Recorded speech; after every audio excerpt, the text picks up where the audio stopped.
Jadi mungkin teman-teman yang bukan dari sosiologi nanti bisa lebih mengerti ya tentang perspektif di sosiologi itu ya. Makanya kenapa saya coba untuk apa ya, untuk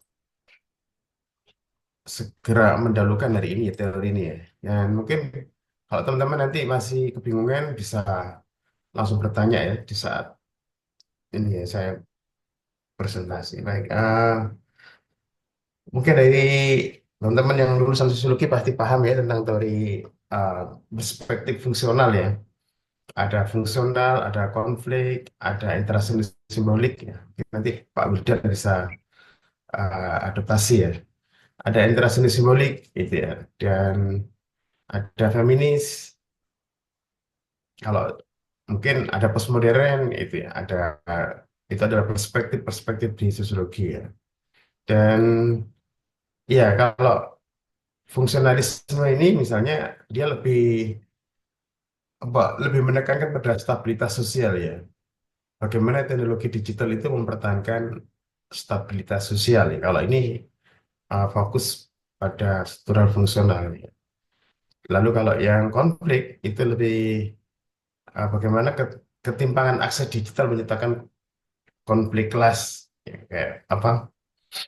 Iya, kesenjangan digital itu pasti akan menciptakan apa ya? Menciptakan ketidakadilan ya. Ketidakadilan, nah lalu nanti pasti akan berakhir dengan konflik ya, akan terjadi dengan konflik yang punya akses digital lebih cepat, itu dia akan lebih menguasai ya, dan ini nanti efeknya ke ekonomi ya, ke ekonomi sehingga yang benar-benar bisa adaptasi dengan perubahan ini dia akan yang bertahan, sementara yang ketinggalan dia akan tersisih ya. Jadi kalau yang interaksi simbolik ini lebih pada konstruksi ya, identitas diri ya. Identitas ini em, kalau kita lihat perkembangan identitas di sosial media itu sekarang semakin hari semakin ini ya, semakin ada perubahan ya. Mungkin awal-awalnya mungkin apa ya, kalau seperti identitasnya mungkin masih ada yang apa ya, yang istilahnya identitas face on of offline-nya itu mungkin lebih banyak mendominasi ya, lebih banyak mendominasi karena di situ kadang-kala nama nama dengan nama offline dengan nama online-nya akunnya itu hampir sama ya, dan itu juga kadang-kala teman-temannya juga masuk ke dalam membernya ya, seperti di Facebook sama di ya, termasuk juga Twitter sama Instagram itu, sehingga kayaknya mungkin tidak semasif yang seperti di TikTok ya. Mungkin di situ em, kalau kita lihat di TikTok itu sekarang ini apa ya? Ini banyak yang lagi menjual ya, menjual macam-macam ya, menjual menjual tesnya semakin apa ya? Semakin berani kalau menurut saya ya. Oke, baik. Jadi ada banyak perspektif ya, ada fungsional, ada teori konflik, ada interaksi simbolik. Oke. Dan, nah tadi struktural fungsional itu memahami bagaimana teknologi digital ini mempengaruhi fungsi dan stabilitas masyarakat ya. Misalnya bagaimana media sosial mempengaruhi integrasi sosial atau bagaimana platform digital mempengaruhi ekonomi. Nah ini kisahnya pemerintah ya. Pemerintah ini selalu mengharapkan bahwa pengguna-pengguna media sosial itu tetap pada koridor ya, pada koridornya itu ya, untuk apa ya, dan tetap kayaknya tetap membatasi bahwa Anda tetap di wilayah Indonesia gitu ya, di wilayah Indonesia. Dan ini mulai ada konflik-konflik ya, misalnya tempo hari itu TikTok gitu ya. TikTok itu kan ah, paling cepat untuk bisnis ya, untuk apa ya, untuk menjual ya, menjual dan sempat apa ya, sempat dilarang, tapi dengan alasan waktu itu banyak toko-toko yang seperti di Blok M itu sepi ya, dikalahkan oleh TikToker itu ya. Nah, ini struktur fungsional ini biasanya dipakai pemerintah ya untuk apa ya, untuk menancapkan tetap ya, bahwa memastikan bahwa masyarakat Indonesia ini menggunakan menggunakan sosial media itu dengan bijak, bahasanya itu ya, dengan bijak gitu. Dan eh, beberapa kali juga banyak melakukan ini ya, pemblokiran ya. Wah, kalau di zaman Pak Jokowi dulu seperti seperti sosial media yang apa yang ke arah ke Islam ya, Islam bahasa Islam kanan itu banyak diblokir ya, pernah itu diblokir. Dan iya, termasuk juga ini ya, termasuk juga judi online ini kan juga. Jadi ketika upaya menertibkan judi online, upaya menertibkan apa ya, konten-konten yang tidak hoax, ini adalah peran dari pemerintah ya. Mereka pasti dia menggunakan apa, struktural fungsional ya. Ya, jadi dan berharap bahwa apa ya, masyarakat itu produktif ya dengan adanya sosial media itu ya. Makanya kenapa pemerintahan yang baru ini sangat apa, getol dengan temanya adalah coding ya. Jadi anak-anak seperti masih pelajar itu harus diberi konten materi tentang coding, dan ya terakhir saham ya, artinya. Jadi seperti itu. Dan kalau teori konflik ini menganalisis bagaimana teknologi digital memperkuat dan mengubah hubungan kekuasaan dalam masyarakat. Misalnya bagaimana algoritma dapat memperluas diskriminasi, memperluas ini ya, diskriminasi, atau bagaimana platform digital mempengaruhi kontrol sosial. Ini kalau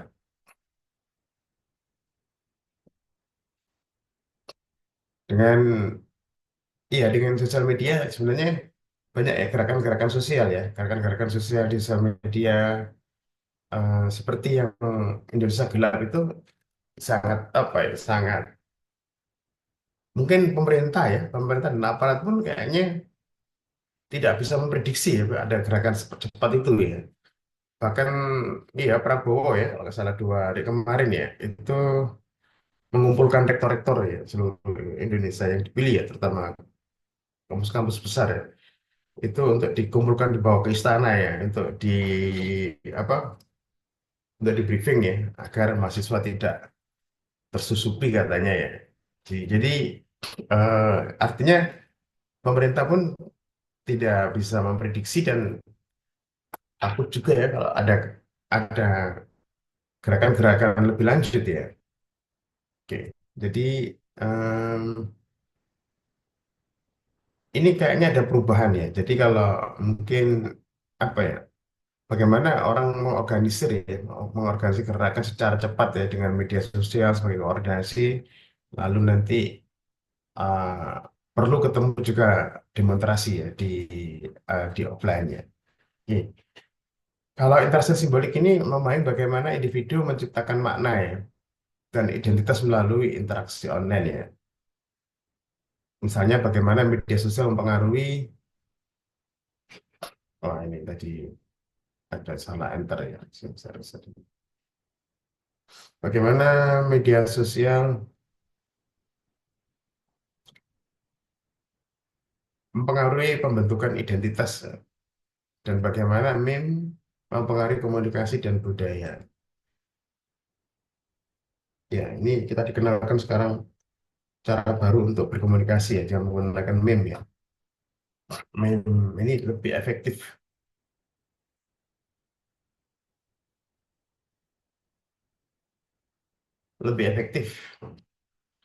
Dan kalau kita lihat ya, ya ini di bidang apapun ya, di bidang politik, agama, sosial, budaya, banyak menggunakan meme ya. Kalau saya amati yang banyak juga itu kalangan ini ya, agama ya. Agama ini banyak menggunakan ya meme yang mudah untuk apa ya, di dimengerti ya. Karena di situ ada teksnya, lalu ada gambarnya itu ya, ada gambarnya sehingga sangat jelas di sana ya di meme. Oke, lalu ada teori jaringan. Teori jaringan ini menganalisis bagaimana teknologi digital memfasilitasi pembentukan dan pemeliharaan jaringan sosial. Misalnya bagaimana media sosial mempengaruhi mobilitas sosial dan bagaimana platform digital mempengaruhi organisasi sosial. Bagaimana media sosial mempengaruhi mobilitas sosial dan bagaimana platform digital mempengaruhi organisasi sosial.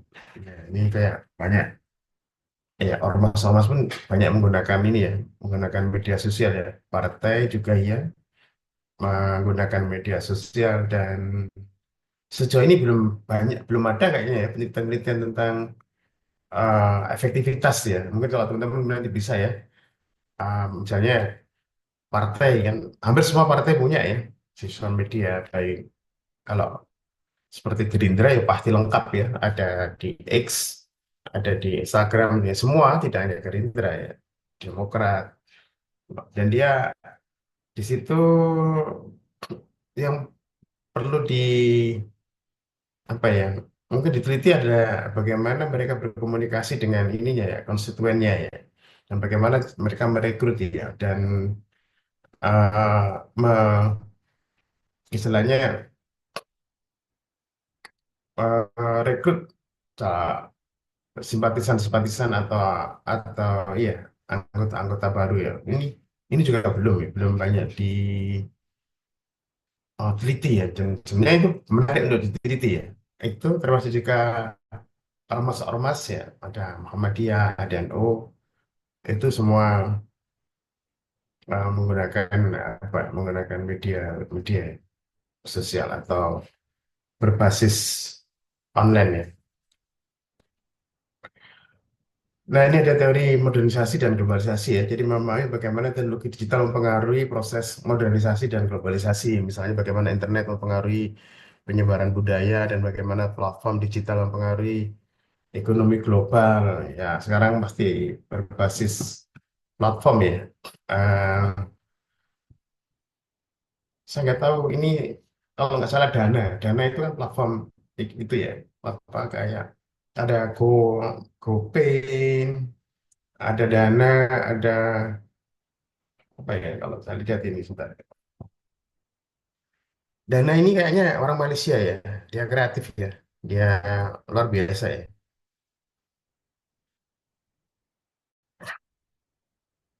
Saya belum mempelajari secara mendalam tentang ini, tapi yang jelas sekarang ini eh, banyak masyarakat yang apa ya, transaksi-transaksinya lebih cepat ya, mengirim uangnya baik, dan bahkan bisa digunakan untuk yang macam-macam ya, untuk prostitusi ya, sehingga sulit untuk dilacak ya, karena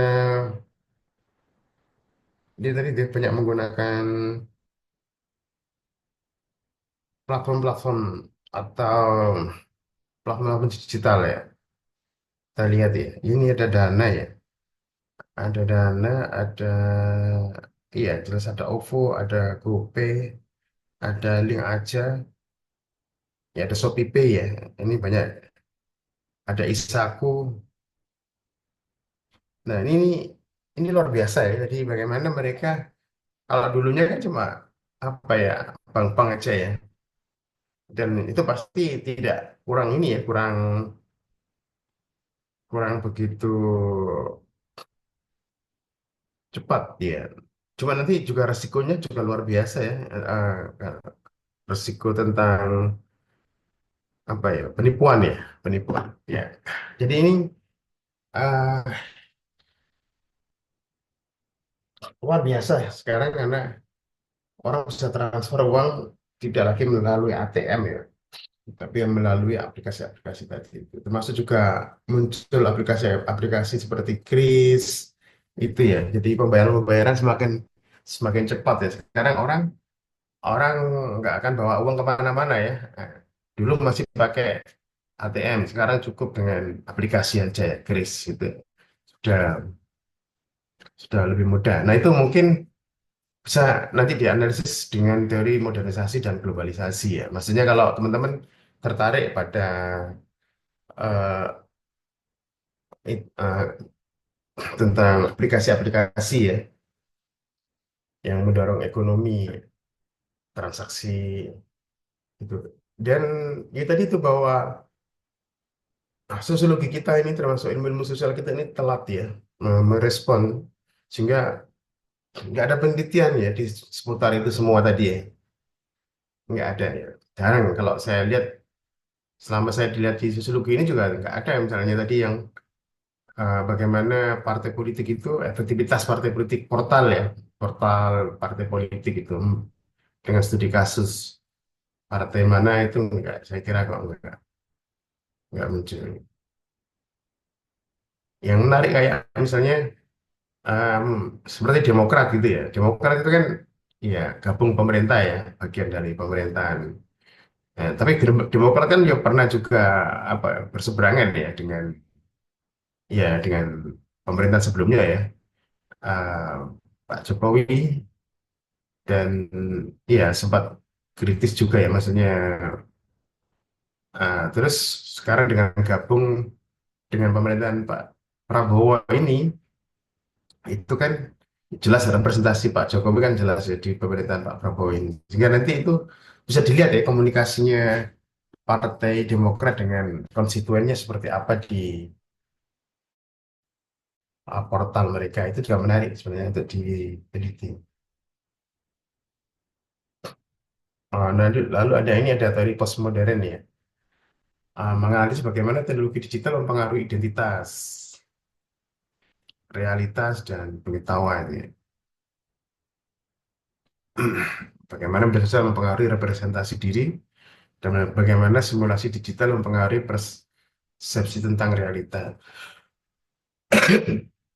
Yang menarik itu seperti di TikTok gitu ya. TikTok itu benar-benar mengubah manusia ya, mengubah manusia, mengubah uh, perempuan ya. Itu ada di TikTok gitu ya. Itu kalau kita amati ya, misalnya hmm, mereka sangat berani-berani ya, sangat berani-berani ya, sangat berani dan ya mungkin hampir seperti laki-laki ya ininya apa keberaniannya ya, keberaniannya.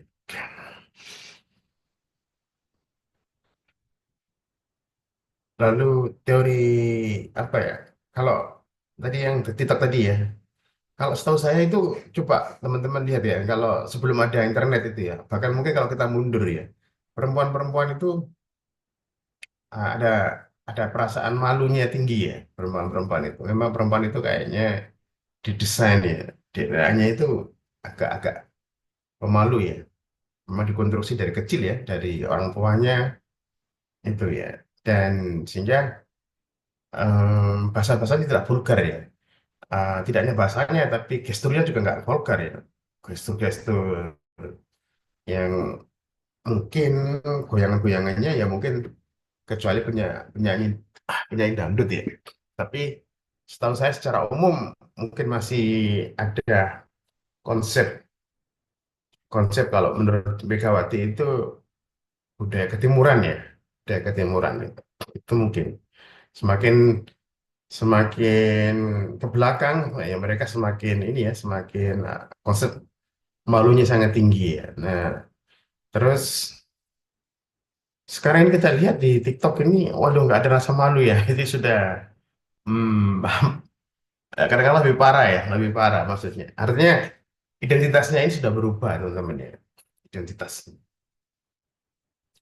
dia dengan gestur, dengan luar biasa, luar biasa vulgarnya, tidak ada rasa malu lagi. Oke, teori kritis teknologi ya, mengenai bagaimana teknologi digital membentuk dan dibentuk oleh nilai-nilai sosial, politik, dan ekonomi. Misalnya bagaimana algoritma dapat memperluas bias ini, memperluas ini kalau mempertua bias, dan bagaimana platform digital mempengaruhi privasi dan uh, digital ya. Iya, sebenarnya yang paling mendasar dari media sosial itu adalah algoritmanya ya. Algoritma itu ya yang mempromosikan ya, mempromosikan konten-konten, mendekatkan kita ke orang-orang yang punya selera yang sama ya. Itu sebenarnya kita yang punya, dia sangat ini ya, sangat sensitif ya terhadap kita ya, algoritma ini. Dia kayak mengobservasi kita, mempelajari kita, mendalami kita, apa sih kesukaan orang ini. Nah itu algoritma ini ada di situ ya. Ini yang paling menarik juga ini TikTok itu. Kalau kita misalnya uh, coba membuka satu aja konten, itu nanti konten yang serupa itu yang ditampilkan ya.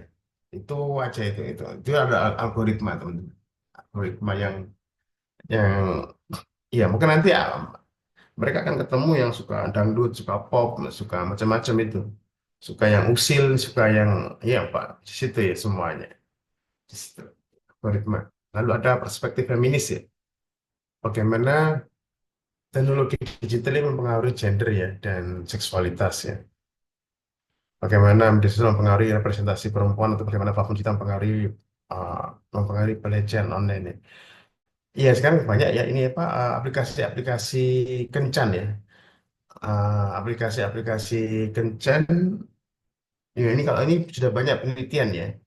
Saya juga punya pembimbing yang sudah lulus ya. Itu uh, ada aplikasi untuk G ya. Dan ternyata orangnya G juga ya. Jadi maksud saya itu G ternyata mengambil tema G juga. Ya menarik juga ya. Saya ya. Menarik. Oke, mereka mendalam. Mereka kencan uh, melalui aplikasi-aplikasi. Aplikasi kencan ini banyak sekali ya. Ada yang heterosek, ada yang homosek, dan kian hari kian banyak ya. Jika orang apa ya, orang sekarang tidak lagi tertutup ya, misalnya mereka kalau LGBTQ nggak perlu malu-malu lagi ya. Sekarang sudah langsung gabung aplikasi, cari ya, cari apa gebetan ya, cari gebetan, cari enggak. Kalau dulu mungkin sulit ya, atau mungkin kalau kita lihat ya di desa-desa kita kan juga banyak LGBTQ ya, tapi mereka kan terkontrol ya, mereka takut ya, mereka terkontrol sehingga ya sepanjang hidupnya ya sampai meninggal itu biasanya mereka menjaga diri ya,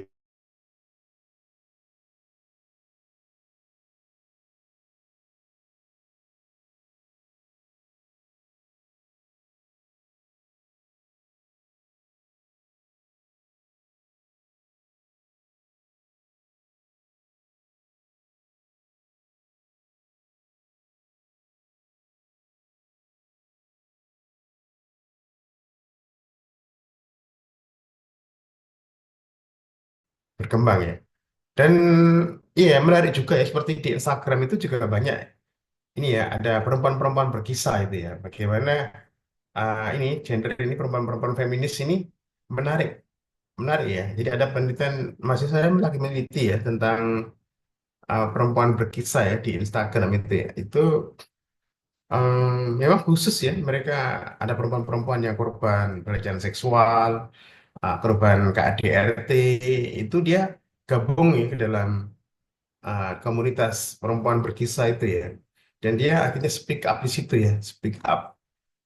Lalu ya di situ ada moderatornya dan moderator ini kayaknya semakin menguatkan ya si perempuan tadi itu membernya ini dengan banyak banyak speak up-nya itu banyak speak up lalu banyak fakta-fakta tentang ya itulah laki-laki itu banyak melakukan kekerasan, pelecehan seksual, pemerkosaan. Nah, itu nanti juga lama-lama perempuan-perempuan ini juga akan menjadi feminis ya nanti terhadap ya laki-laki ya karena ya itu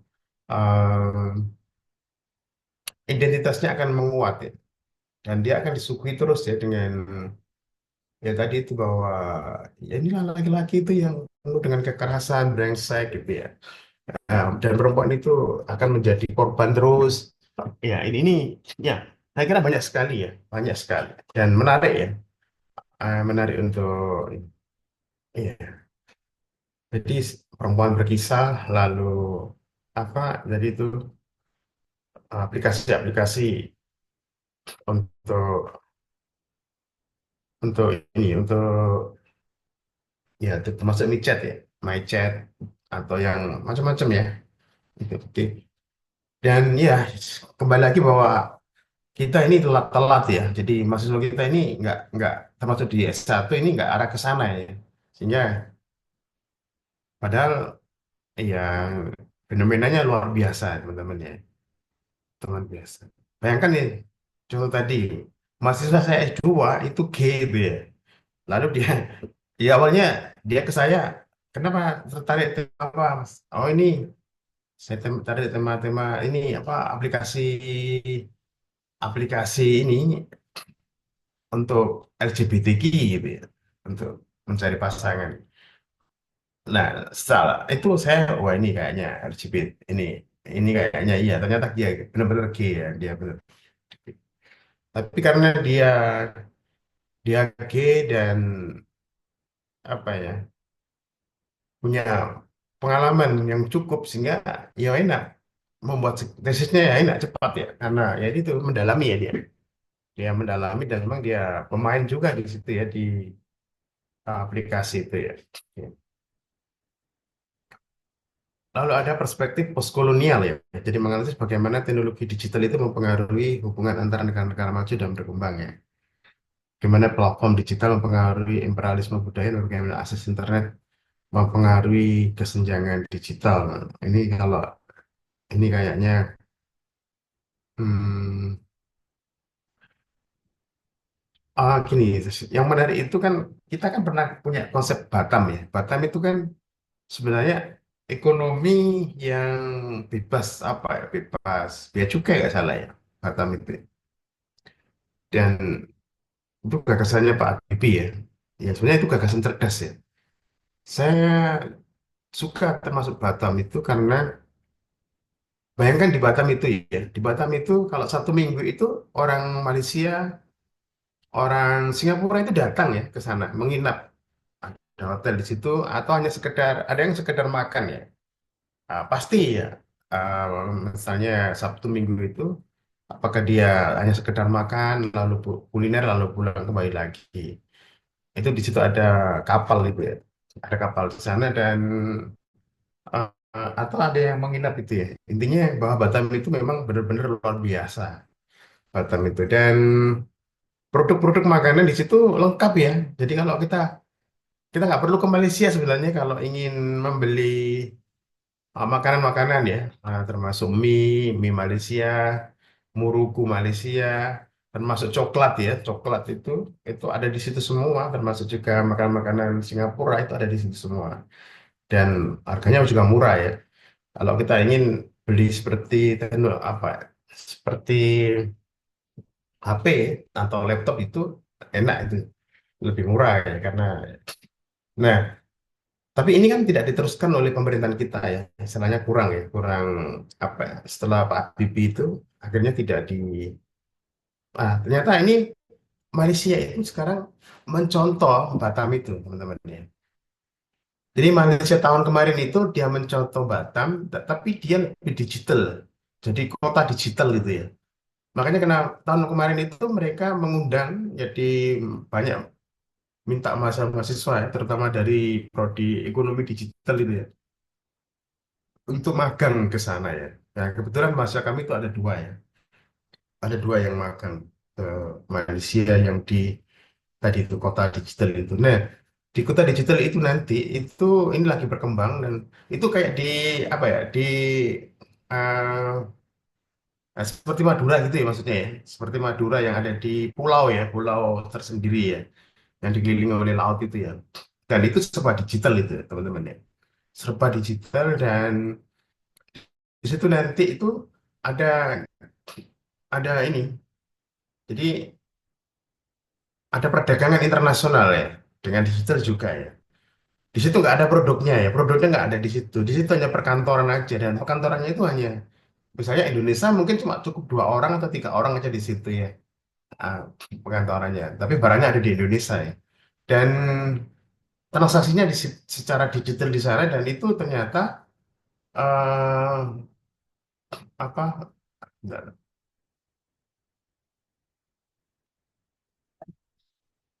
Itu ternyata tidak kena biaya biaya biaya cukainya rendah, biaya cukainya rendah. Jadi nanti itu, dan bayangkan ya, ini Malaysia melakukan seperti itu dan akan menjadi luar biasa nantinya. Masa kami itu termasuk yang beruntung ya, karena dia menikmati betul-betul kota digital gitu ya. Itu serba digital itu. Dan nggak akan bisa orang masuk ke situ karena itu tertutup ya, tertutup itu, tertutup. Oke. Nah, ini juga termasuk, saya nggak tahu kenapa kita kok kalah ya, kalah terus itu ya dengan Malaysia. Kita kalah terus dengan Malaysia. Malaysia, tapi dia mencoba untuk memperbarui ya inovasinya itu ya. Akhirnya Batam nangis ya, ya ini sudah nggak diteruskan ya, Maneman. Nah, ini tadi coba, jadi ini teman-teman ya, kita pahami sedikit sedikit sedikit sedikit sedikit ya. Ya, karena ini kan beragam teman-teman ya. Tadi interaksi simbolik itu kan perspektif ya. Jadi kan dua atas sudah.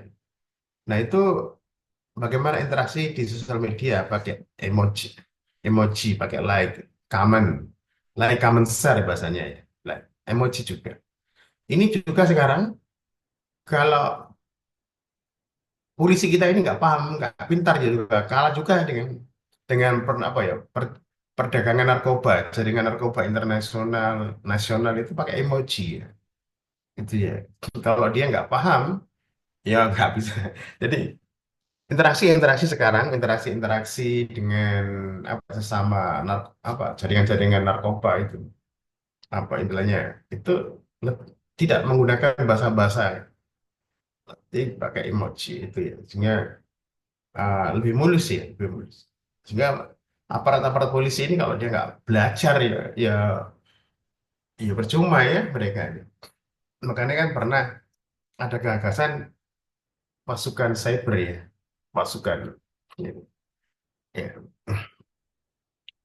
Jadi interaksi sekarang orang pakai emoji, pakai like, pakai comment. Jadi itu ada pakai dislike gitu, pakai komentar. Kalau komentarnya terlalu pedas ya kita hidden gitu aja kan gitu. Sekarang gitu kan. Emang gue pikirin gitu. Atau dihapus itu aja kan gitu. Ya inilah pentingnya. Pentingnya interaksi di dunia online yang beda ya. Kalau di dunia offline mungkin membekas ya.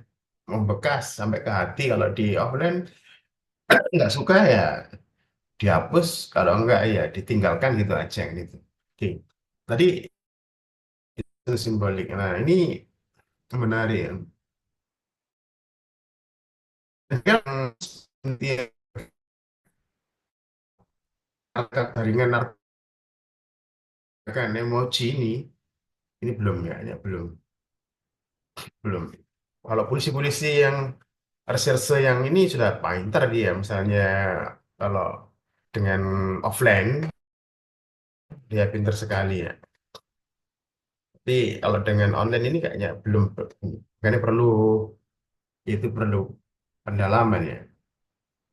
Teori konflik selalu dia bicara tentang ketimpangan digital ya. Akses internet di negara maju dan berkembang. Ya jangan kan negara maju berkembang, akses internet di Indonesia aja. Wah, ya ini jelas sangat ini ya, ketimpangannya luar biasa antara Jawa luar Jawa kan gitu ya. Iya, Jawa luar Jawa misalnya, Bawean itu XL ya. Kalau pakai IM3 nggak bisa gitu, pakai simpati nggak bisa di sana.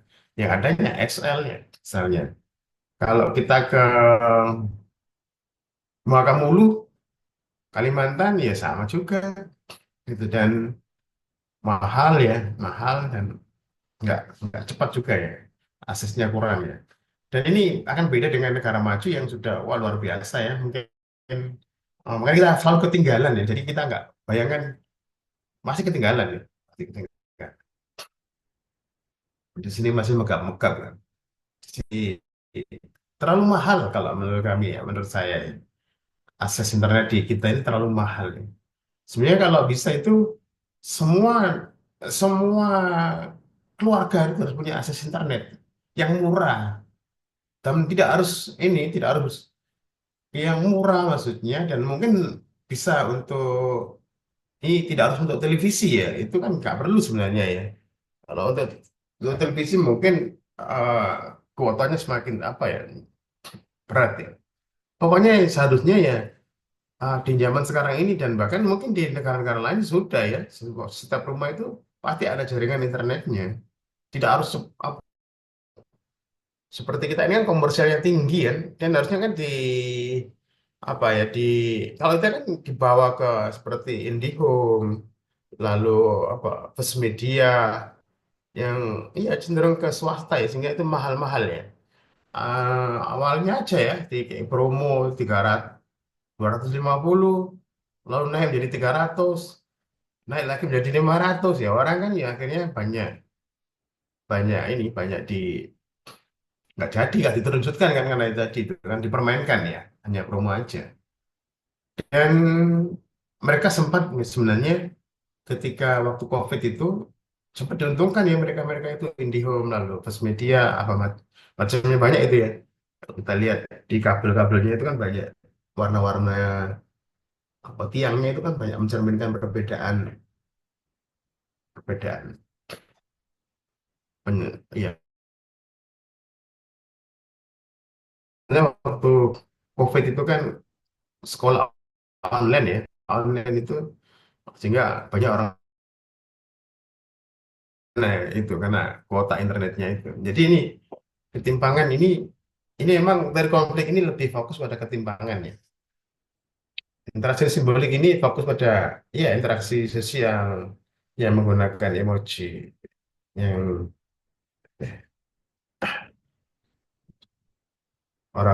orang mau bunuh diri ya mungkin pakai emoji dia dan itu untuk mengungkapkan apa ya semacam kegalauan.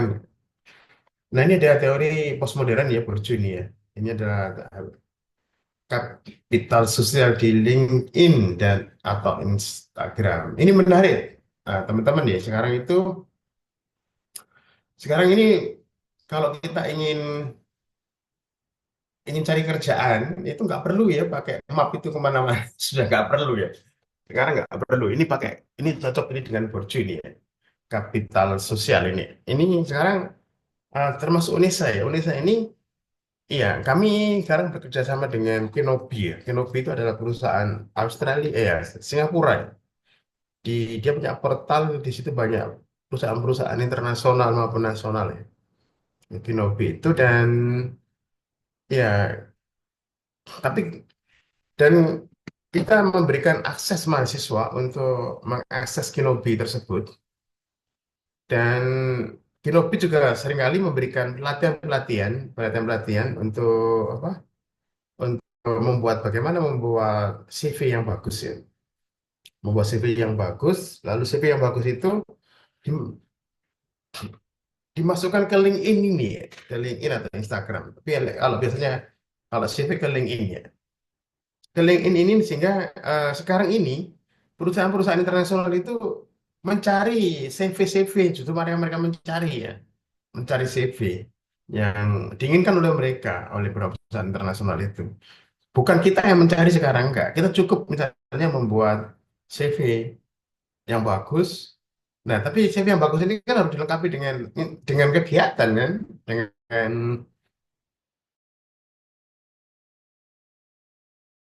eh, apa ya dengan project-project ya project pernah melakukan project apa gitu itu yang paling menarik bagi perusahaan-perusahaan internasional ya.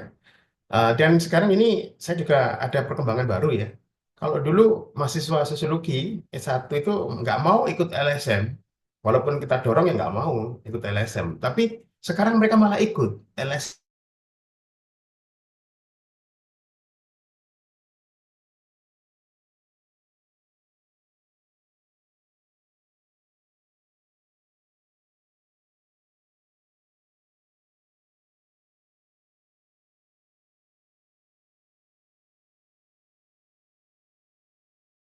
Sehingga sekarang masa-masa sosiologi ini itu banyak mereka yang menjadi relawan-relawan, relawan-relawan yang melakukan kegiatan-kegiatan jauh-jauh ya. Ada yang ke Mataram baru kemarin itu ya, ada yang ke Mataram, ada yang ke Kalimantan, dan itu biaya sendiri ya. Ini luar biasa nih. Ini luar biasa bagaimana mahasiswa yang dulu didorong ke LSM aja nggak mau ya. Sekarang enggak. Sekarang malah seneng. Jadi lalu Instagram ini penting ini. Nah, ini saling terkait ini, saling terkait antara Instagram sama LinkedIn ini. Jadi kegiatan mereka misalnya di Mataram, misalnya membantu anak jalanan, membantu panti jompo, misalnya mengajak anak-anak yatim piatu, melakukan aktivitas apa, itu dia semuanya ada di Instagram ini. Instagram. Lalu nanti itu di LinkedIn-nya ini ya pernah melakukan kegiatan sosial gitu.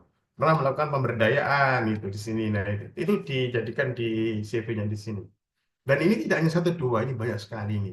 Makanya ada satu mahasiswa saya yang lagi meneliti ini. Bagaimana LSM-LSM yang gaya baru ya, itu apa ya, relawan-relawan ya, itu luar biasa ya. Dan mereka rekrutmennya melalui Instagram ya. Instagram. Jadi woro-woro itu ya, jadi kami akan melakukan kegiatan di misalnya di Mataram. Siapa yang ikut gitu ya, siapa yang ikut silakan mendaftar. Tapi itu biaya sendiri teman-teman ya. Nah, ini luar biasa. Nah, jadi menarik ya. Ternyata ditelusuri kenapa gitu ya katanya. Ya karena ini kapital sosial di LinkedIn-nya ini. Jadi itu menjadi catatan jejak-jejaknya itu. Kenapa? Perusahaan-perusahaan internasional itu yang disukai itu bukan lagi kayak CV-CV zaman jadul ya. Enggak ya. Tapi benar-benar melakukan proyek apa, pemberdayaan. Ini menarik kalau dikaji dengan teorinya Bourdieu ya. Termasuk Kinobi tadi ya. Jadi kita ini sudah 2 tahun ya dengan Kinobi perusahaan perusahaan Singapura itu, dan mahasiswa di situ bisa berinteraksi dengan perusahaan-perusahaan internasional ya. Um, Bisa mengakses profilnya, berinteraksi itu, dan iya, dan juga memberikan link.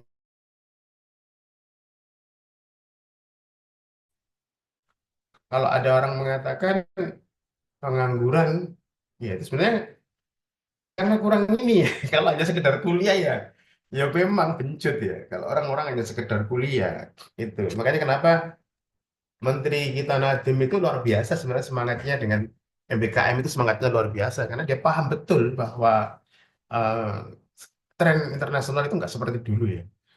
Hanya kuliah saja itu enggak. Jadi benar-benar dia harus eh, menjalin hubungan baik dengan mitra, dengan banyak melakukan kegiatan di luar, dengan itu sehingga akan terbentuk jaringan tadi itu kapital sosial ini. Ini nih, jadi itu kalau iya menarik sebenarnya teman-teman. Kalau ada pertanyaan silakan ya teman-teman. Jadi jangan menunggu saya selesai. Oke, ini dari sosiologi yang relevan untuk sosiologi digital yang mana yang itu. Tadi kan perspektif ya, teman-teman ya. Kalau kita coba melihat per teori ya misalnya, ah, juga termasuk yang teman-teman mungkin yang basisnya bukan sosiologi ya. Ini ada Marxisme ya. Marxisme ini teori konflik ya, yang dipelopori oleh Marx ya, oleh Marx, dan ini sebenarnya analisis kritis ya teman-teman ya. Analisis kritis tentang analisis platform kapital ya. Misalnya, kalau kita lihat ya, misalnya orang anti kapitalis misalnya. Kenapa sih Gojek kok bisa ya? Gojek, lalu apa ya? Aplikasi Gojek, lalu Grab itu. Itu sebenarnya adalah perusahaan-perusahaan multi internasional teman-teman ya. Ya kayak terlihat aja bahwa itu miliknya Nadiem ya, misalnya yang Gojek itu katanya. Tapi coba lihat itu di wiki mana itu adalah uh, semacam perusahaan-perusahaan internasional ya. Jadi itu nah, pun banyak perusahaan-perusahaan internasional itu. Jadi mereka kuat, akhirnya menjadi ekonomi kuat. seperti ya seperti Gojek. Jadi bukan bukan ansih orang kita personal yang bergabung di sana.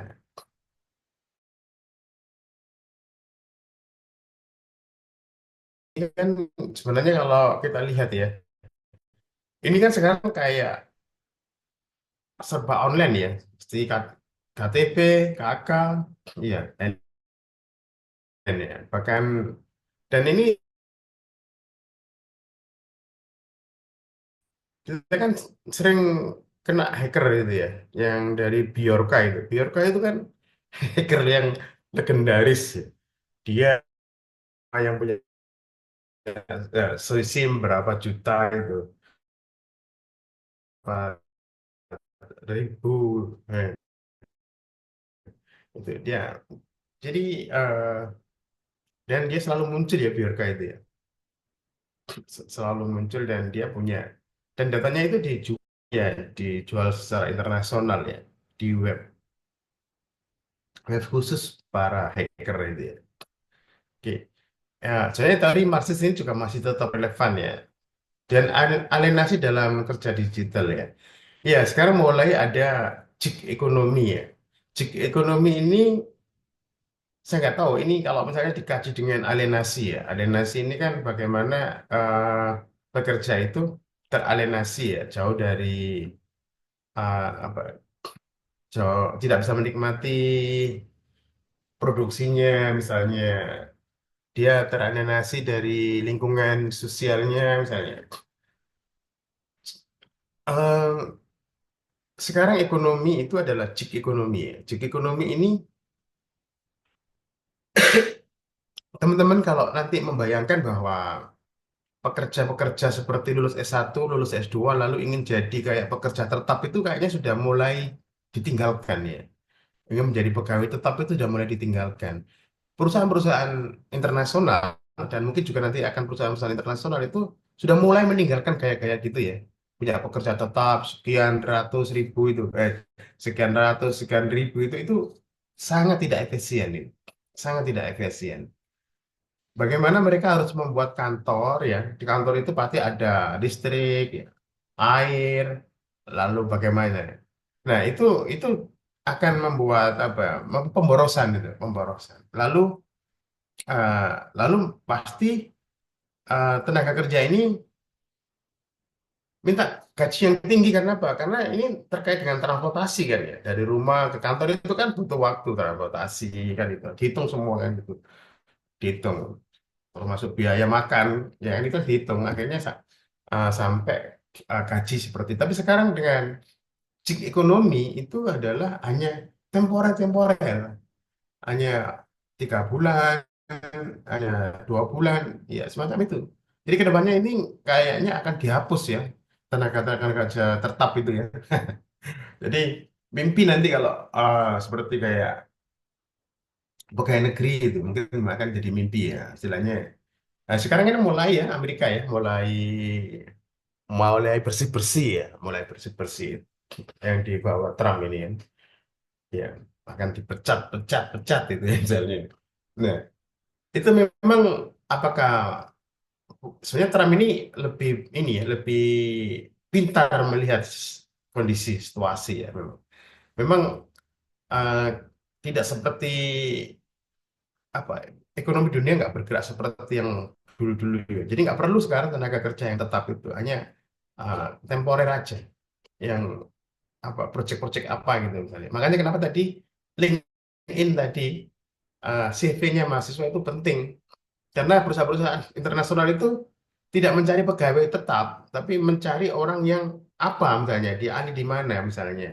Misalnya, oh ini apa ya, misalnya ada mahasiswa itu mencantumkan, misalnya pernah membuat proyek apa, misalnya membantu masyarakat apa, pendampingan dalam hal apa, pemberdayaan apa itu. Nah, nanti itu perusahaan internasional itu akan mencari orangnya seperti itu. Oh, ini saya membutuhkan ini saya ingin katakanlah perusahaan itu ingin coba untuk apa penetrasi ke Tengger gitu ya misalnya. Nah, dia akan cari mahasiswa yang pernah punya proyek di Tengger itu kan seperti itu.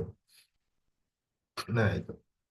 Nah, apakah nanti itu juga akan mengalami teralienasi ya mereka orang-orang yang bekerja, kalau kita ngomongin kan serabutan ya.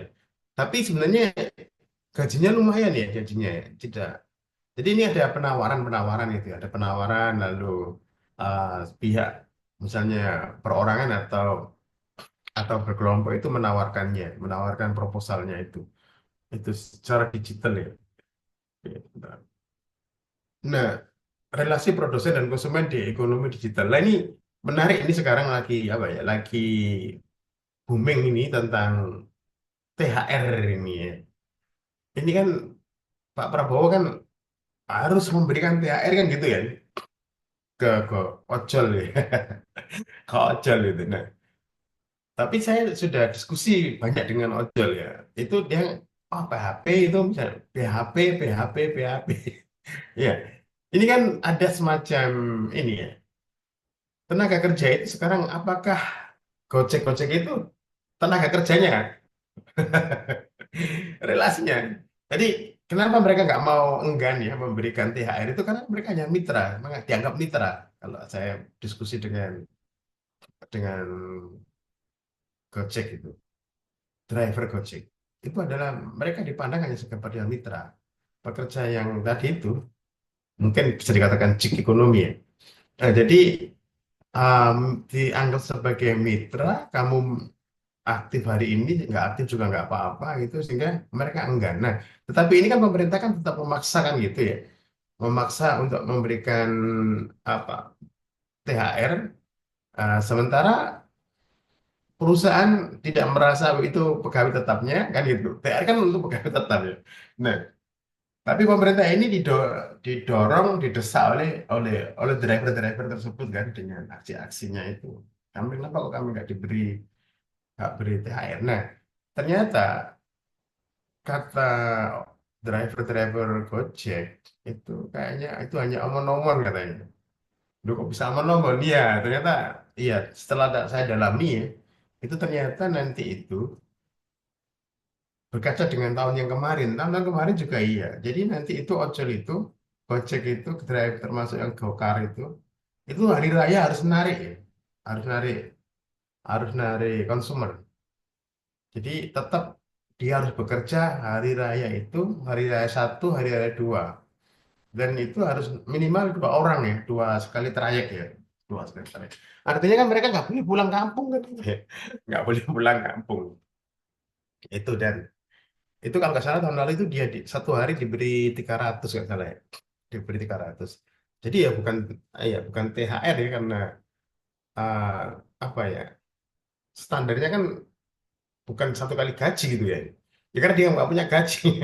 Ya, Gojek itu nggak punya gaji ya. Nah ini perlu apa? Ini perlu itu di situ. Ini ada ketegangan-ketegangan seperti itu. Dan ada yang juga mengatakan, iya tidak semua dikasih itu katanya, hanya dipilih-pilih.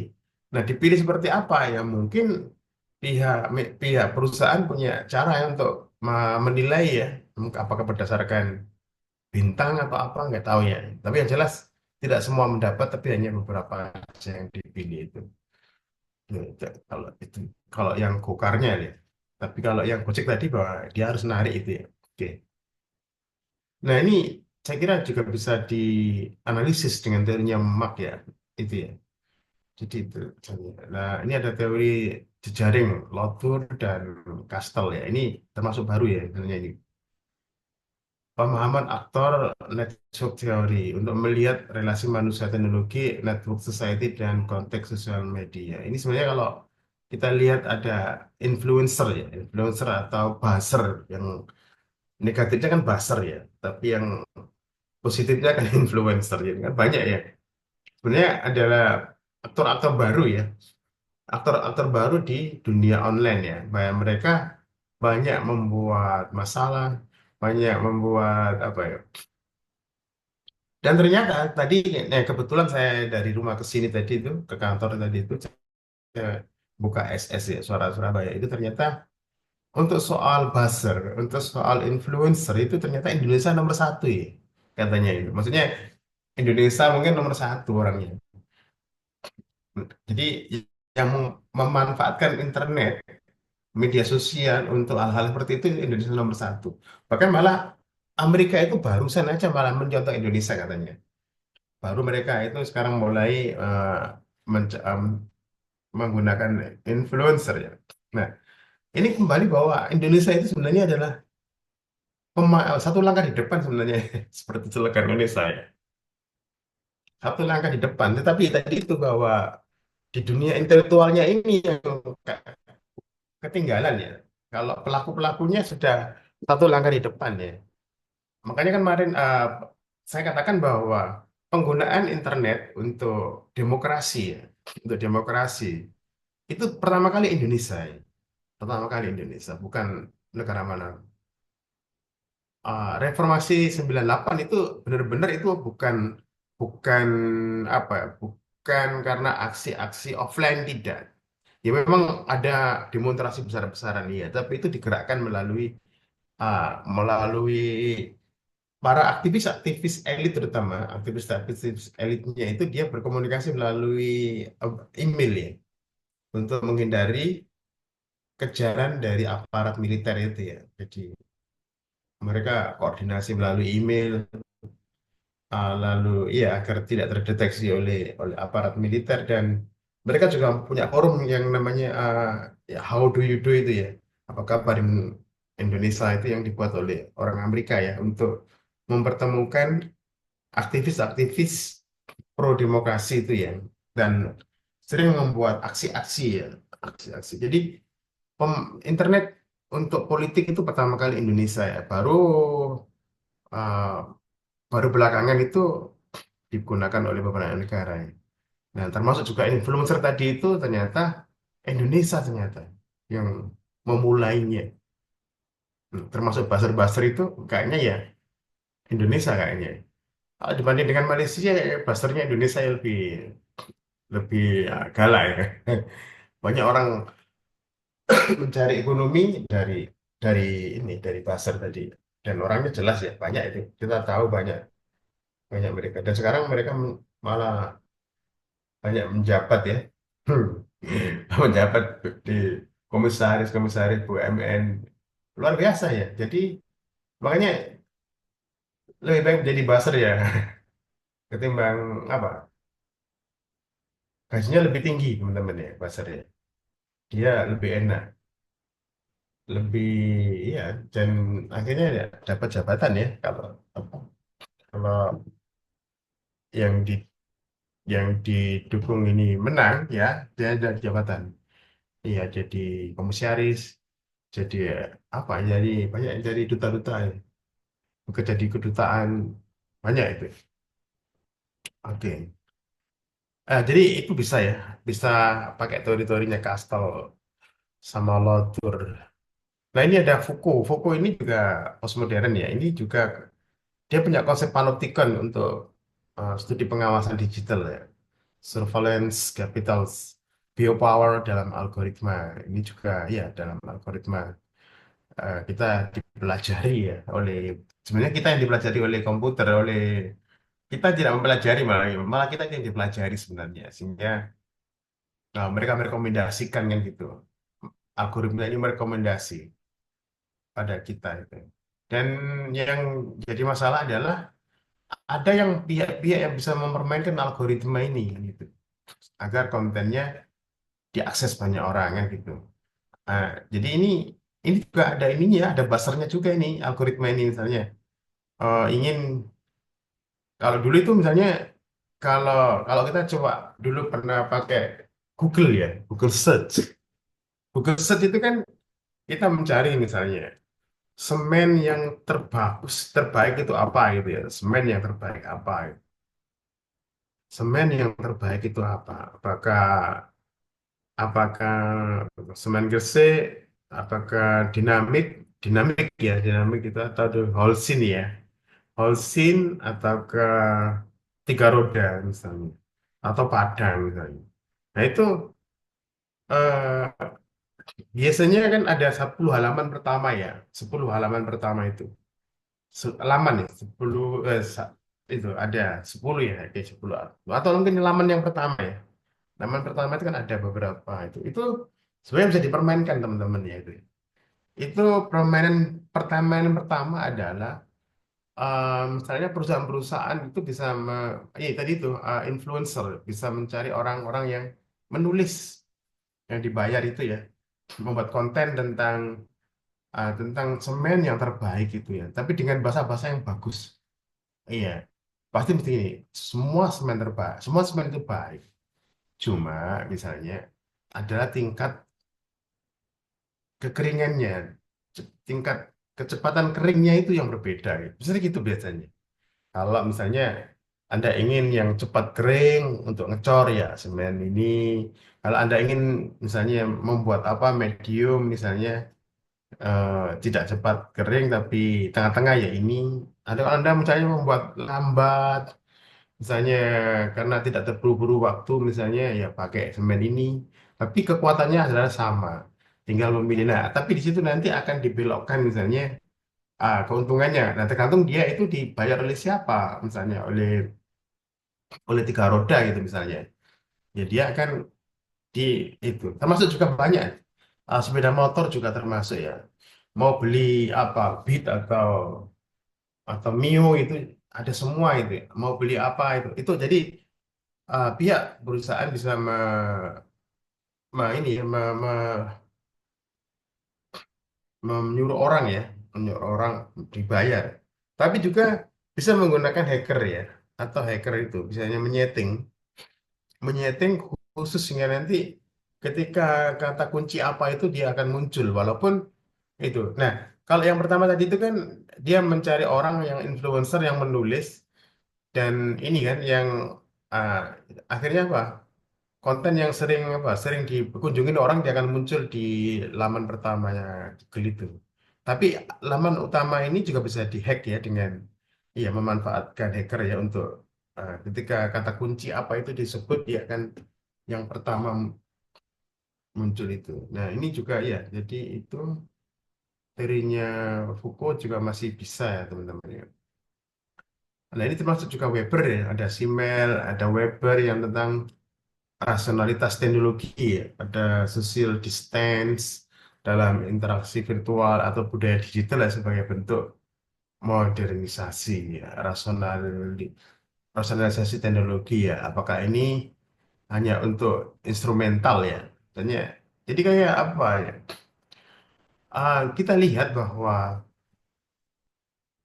antara Indonesia dengan negara Cina aja itu agak beda teman-teman ya. Kita ini lebih ke arah instrumental ya. Jadi kayak teknologi itu pokoknya seneng banget dengan teknologi ya. Sangat senang dengan teknologi baru itu ya. Termasuk juga iya, dengan model handphone yang baru ya. Itu senang sekali ya. Pokoknya ada model handphone apapun baru itu udah langsung gitu. Langsung dibeli, langsung dibeli, langsung dibeli itu ya. Ya, pertimbangannya misalnya ya lebih praktis, lebih banyak menunya kan itu. Lebih. Tapi di sini hanya instrumental, hanya sekedar menggunakan ya kalau dengan dari Weber ini. Tapi kita nggak pernah misalnya mencoba untuk kreativitas ya. Seperti China itu kan mengkloning dia ya. Jadi dia nggak, nah, mereka memang dilarang untuk menggunakan Facebook, tapi dia membuat sendiri, bukan Facebook gitu ya. Jadi mereka banyak membuat aplikasi-aplikasi. Jadi ada hal baru itu dipelajari. Kalau kita ini kan nggak dipelajari, cuma digunakan ya. Makanya sampai sejauh ini ya nggak ada yang ditemukan ya. Yang dari Indonesia ini nggak menemukan. Jadi AI Amerika sudah punya banyak ya, ChatGPT, itu ya, Gemini, ini kan Amerika semua itu. Lalu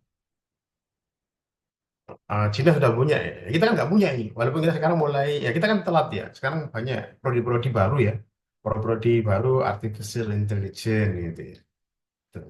Nah, tetapi di sini kayaknya uh, hanya prodi yang didirikan. Padahal sebenarnya kalau untuk menghasilkan aplikasi itu kan harus ada investor ya. Investor dan di sini ada campur tangannya pemerintah ya, nggak bisa kalau dibiarkan gitu ya. Kalau dibiarkan ya akhirnya menjadi konsumen aja ya, konsumen teknologi ini. Jadi kita ini kayaknya hanya konsumen ya, hanya instrumental tapi tidak bisa apa ya, nggak bisa diupgrade lagi ke inovasi ya. Oke. Lalu tadi ada Borju ya. Dan jadi yang di atas tadi kan tentang bagaimana kapital sosial ya, bagaimana orang bisa membuat CV dan lalu dibawa ke LinkedIn kan gitu ya. Nggak perlu lagi sekarang apa. Nah, ini kan juga menarik ya. Jadi ini kan hanya beberapa orang yang paham gitu ya. Mungkin yang mereka yang kuliah-kuliah di perkotaan ya, kuliah-kuliah yang itu yang mereka paham ya, pentingnya membuat CV, lalu ditanam ke LinkedIn, tetapi dia harus ada jejak-jejak digitalnya itu yang paling penting itu. Nah, sementara sebagian besar masyarakat kita nggak paham itu ya, kalau ekonominya sudah di situ. Tahu-taunya kamu udah lulus kok, kenapa kok nggak dapat pekerjaan le gitu ya? Nggak tahu Pak.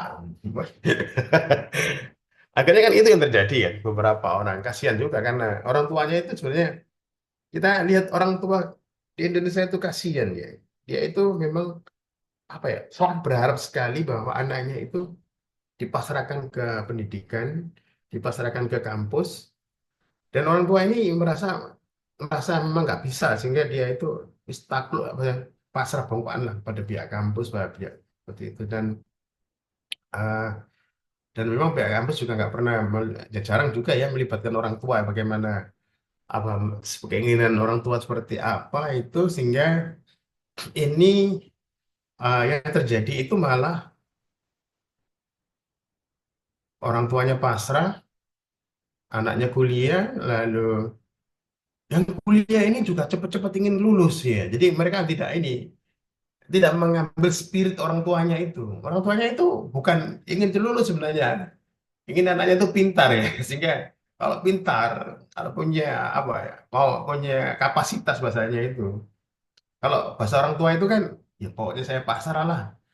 Anak saya diterima di sini, nanti dia akan punya kapasitas sehingga bisa menaklukkan dunia kan itu bahasa orang tua, walaupun tidak terucap loh ya. Mungkin nggak terucap bahasa orang tua seperti itu, tapi ya dia tahu bahwa dia bangga anaknya kuliah kan gitu karena sudah tahu bahwa ini kampus hebat ya kan bahasanya kan gitu. Nah, pasti dia. Nah, jadi ini akhirnya mahasiswa ini banyak yang ingin lulus, tapi dia nggak berproses gitu ya. Misalnya ternyata perkembangan luar biasa itu tadi bahwa dia harus benar-benar membuat CV yang bagus, yang menarik, yang harus di-LinkedIn-kan. Lalu dia harus banyak membuat jejak-jejak digital itu ya, membuat project apa misalnya. Tergantung pada passionnya ya, misalnya dia suka robot, ya dia membuat project itu. Dia suka apa? Suka inovasi di bidang pertanian, misalnya di bidang apa aquaculture atau apa macam-macam itu di situ yang paling penting. Ah, yang paling penting di situ sehingga ketika sebelum lulus, nah itu kan harapannya sebelum lulus dia malah sudah ditarik kan gitu ya. Bagaimana? Lalu dia bisa negosiasi dengan perusahaan. Bisa nggak saya diberi waktu 1 semester? Nah, kayak itu sebenarnya itu akan membuat orang tua itu sangat bangga teman-teman ya. Jadi itu. Nah sebenarnya pihak kampus juga, "Wis, pokoknya kamu dah lulus kok.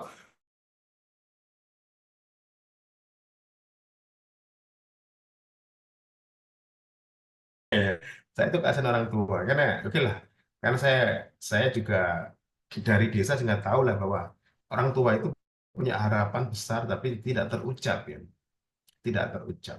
Nah ketika mendapati anaknya lulus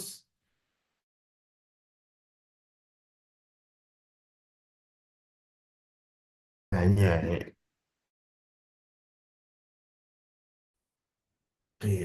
nah ini tadi ini juga tadi kan sudah disinggung di atas ya ada habitus modal budaya dan feel dalam ruang digital misalnya influence struktur kelas D. Nah influencer ini kan juga hal baru ya artinya eh, mereka paham ini kemampuan menulis juga pinter ya kemampuan menulis itu jadi menggunakan sosial media juga untuk bisa menghasilkan uang kayak modal sosial sebenarnya kalau mahasiswa kita ini benar-benar ini ya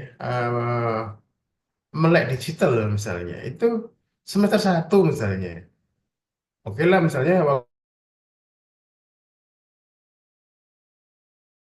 misalnya tapi pas saya kira hampir semua orang ya, mungkin waktu SMP, SMA pun pasti dia sudah punya media sosial. S1 aja sudah, misalnya dia kemana misalnya, ingin jadi apa, YouTuber atau apa, mau jadi apa gitu. Itu sebenarnya di apa ya, ditekuni misalnya di TikTok atau Instagram misalnya. Apa dia tertarik apa fotografi misalnya, sekarang kan banyak yang menghasilkan uang ya dari sisi borju ini, modal budaya ini, misalnya fotografi. Dia bisa belajar dulu membuat fotografi, foto atau mungkin video pendek gitu, bisa juga ya, video pendek atau foto misalnya. Sekarang kan banyak ya foto-foto itu dijual ya. Dia dapat foto bagus lalu dijual kan, itu kan banyak. Jadi banyak hal yang di sana ya bisa dikonversi ya. Kebiasaan kita di dunia digital itu dikonversi menjadi uang. Itu namanya modal budaya ini. Kata tadi kapital kapital sosial menurut. Tapi di sini mungkin kalau menurut Borges mungkin hanya kelas-kelas tertentu yang bisa memanfaatkan itu kecepatan itu. Kelas-kelas tertentu misalnya. Yang kelas-kelas yang tadi itu yang dari masyarakat yang dari apa daerah yang kesenjangan digital ya sulit juga. Iya, ya. Jadi artinya gini, teori-teori sosiologi yang lawas itu pun masih bisa digunakan teman-teman ya untuk membaca sosiologi digital ini ya. Ya ini ada perspektif feminis ya. Jadi kita ulang-ulangi nggak apa-apa ya, sehingga nanti akan semakin mantap. Analisis ketimpangan gender, ras, kelas dalam teknologi misalnya. Ada bias algoritma, ada digital divide, kesenjangan digital misalnya. Kalau Nah, kesenjangan digital itu teman-teman itu tidak hanya sekedar apa ya, karena nggak punya uang tidak ya, karena nggak punya akses internet tidak. Kesenjangan digital ini juga ternyangkut misalnya dia punya uang, dia punya handphone bagus, dan dia juga punya jaringan internet, bisa membeli kuota internet. Tapi kalau dia nggak punya waktu, nah ini juga masalah, itu juga kesenjangan digital ya.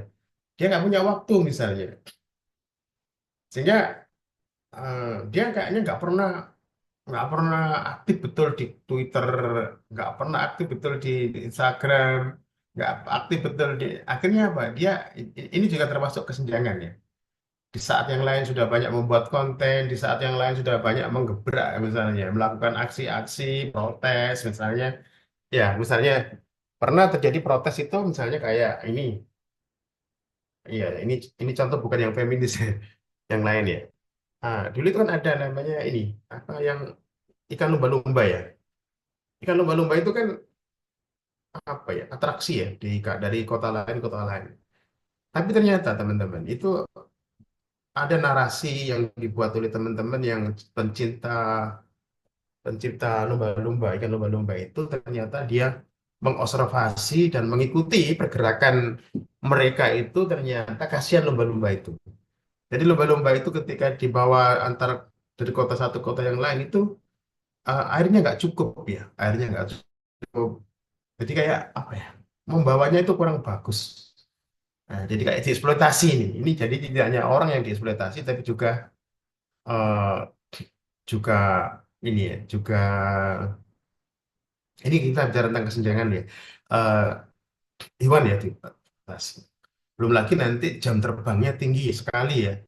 Jadi mereka nggak punya waktu untuk istirahat dan senang-senang. Jadi hewan itu juga perlu waktu istirahat dan senang-senang ya, kan gitu. Nah, terutama tidak diperlakukan manusiawi. Nah, itu akhirnya banyak membuat petisi ya di change.org itu ya, change.org. Akhirnya sekarang nggak boleh lagi, dilarang sekarang ya. Jadi interaksi. Nah, itu. Jadi artinya yang lain sudah banyak melakukan membuat konten, yang lain sudah membuat aksi petisi, yang lain sudah banyak membuat. Nah, tapi kalau dia nggak punya waktu itu juga termasuk kesenjangan digital. Jadi kesenjangan digital tidak hanya dia tidak punya uang, tidak punya akses internet, tapi dia nggak punya waktu juga. Akhirnya yang memanfaatkan digital ini siapa ya? Mereka yang punya waktu kan gitu. Yang punya waktu. Yang punya waktu ternyata emak-emak kan gitu ya akhirnya kan. Kenapa di Indonesia ini emak-emak ini walaupun agak diskriminasi ya, seperti yang feminis ini ada ketimbangan gender. Jadi emak-emak ini juga hati-hati ya. Kadang-kala dipuji tapi juga menjatuhkan ya. Emak-emak ini dianggap kalau di dunia digital itu sebagai ras terkuat katanya. Wah ini ada ras terkuat, emak-emak semua minggir kan gitu ya. Itu tapi itu adalah itu itu namanya merendahkan emak-emak kan gitu. Tapi nanti kontennya kan masa rating kanan dia belok kiri ya kan. Itu ras terkuat kan gitu. Hati-hati kalau nanti tabrak nabrak emak-emak pasti kalah gitu.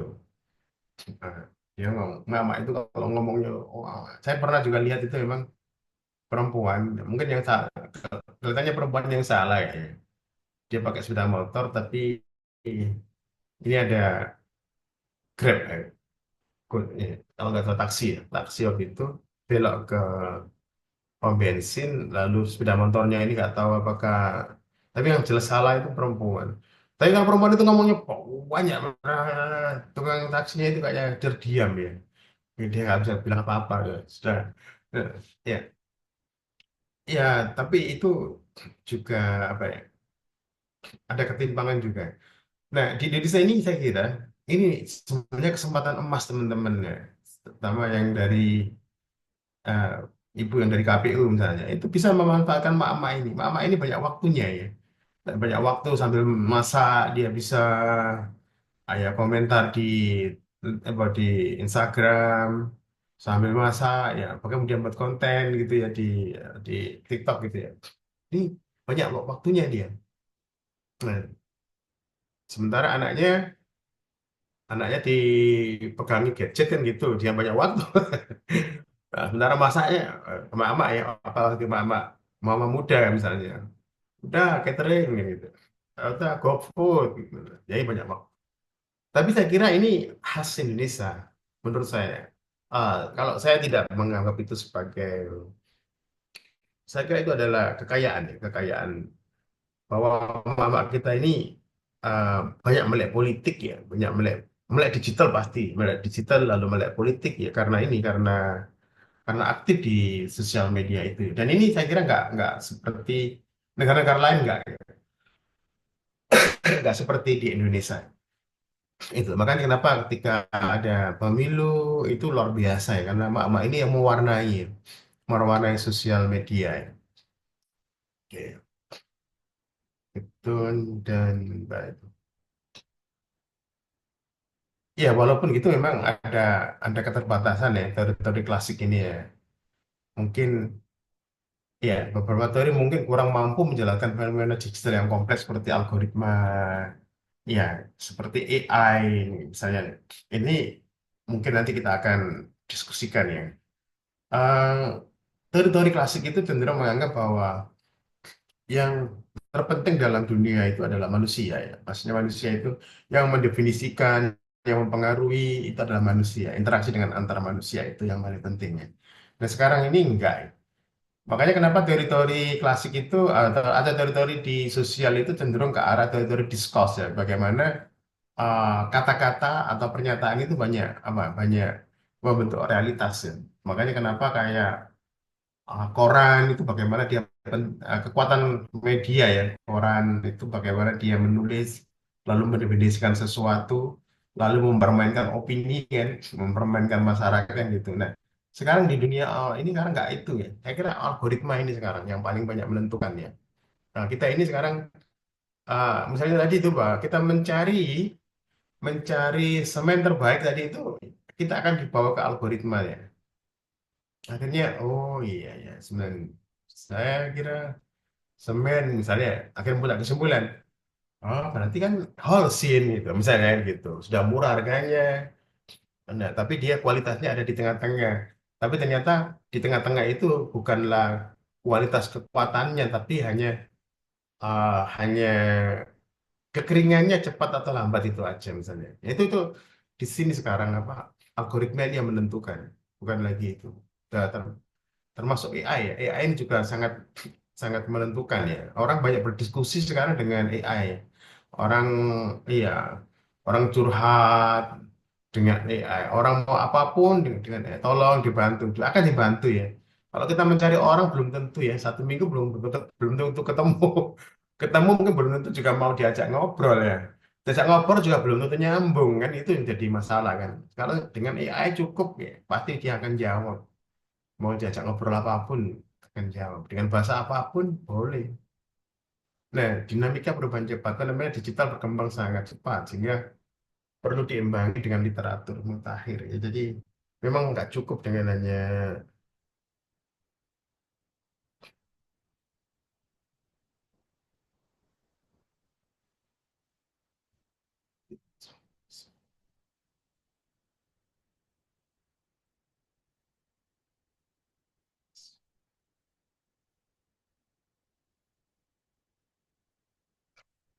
ya kembang sangat cepat sehingga literatur baru. Nah, literatur baru ini teman-teman ini bisa nanti browsing-browsing ya di internet ya.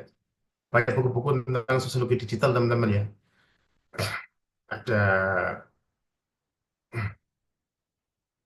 Deborah ya, Deborah ini ada sosiologi digital ya, yang dari Australia. Jadi nanti ini sudah ada PDF-nya ya, silakan teman-teman ya. Ini nanti ini ada semua, ada Nick, ada Josh, ada Jubov. Nah ini, oke. Dan termasuk juga ini buku post-human ya, post-humanism. Sosiologi teknologi ini juga bisa, Sibrok teori. Nah ini bisa. Atau nanti ini juga pakai bisa ya, platform studies ini buku ini atau buku teori mediasi teknologi, teori platform. Nah, jadi ini teman-teman silakan ya mendownload nanti apa itu kan kemarin kan UTS-nya kan ini ya, small research ya. Nanti UAS-nya ini silakan mereview salah satu buku ini ya, silakan. Tapi boleh di luar ini ya. Pokoknya yang penting sosiologi digital. Jadi UAS-nya adalah mereview teman-teman ya. Mereview misalnya ini, ada teori big data dan algoritma. Ini siapa ini belum ada pengarangnya tapi silakan. Ada banyak pengarang di sana ya. Jadi itu ya nanti eh UAS-nya ya. Nah, nah UAS-nya itu teman-teman. Ini kan mereview buku ini ya. Tetapi jangan jangan dikumpulkan waktu AS ya enggak ya. Jadi nanti teman-teman setelah UAS Small Research itu dan saya juga memberikan materi-materi itu nanti teman-teman presentasi presentasi UAS-nya. Nah, tapi nggak boleh misalnya kalau misalnya bukunya Deborah ya cukup satu orang aja ya. Yang lain silakan ambil yang lain ya. Itu. Makanya cepet-cepetan ya. Nah, nanti misalnya uh, salah satu dari teman misalnya mengambil Deborah sosiologi digital. Lalu setelah UTS itu silakan presentasi. Nah, berarti kan sudah dihargai UAS-nya ya. Jadi itu bukan terus UAS model kayak S1 yang mereview lalu dikumpulkan enggak. Jadi nanti itu mereview lalu dipresentasikan saat kita kuliah itu ya. Dan jangan menunggu sampai pertemuan 16 ya. Kalau bisa pertemuan 10, 11. Ya. Jadi teman-teman bisa presentasi. Itu ya nanti apa UAS-nya.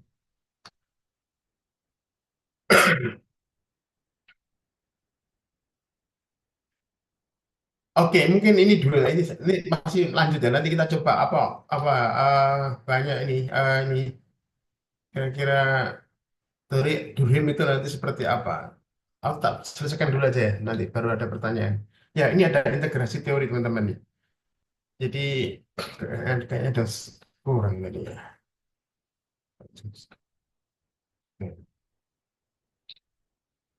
Iya, perlu mengintegrasikan teori klasik dengan fenomena digital atau bahkan menciptakan perspektif baru ya.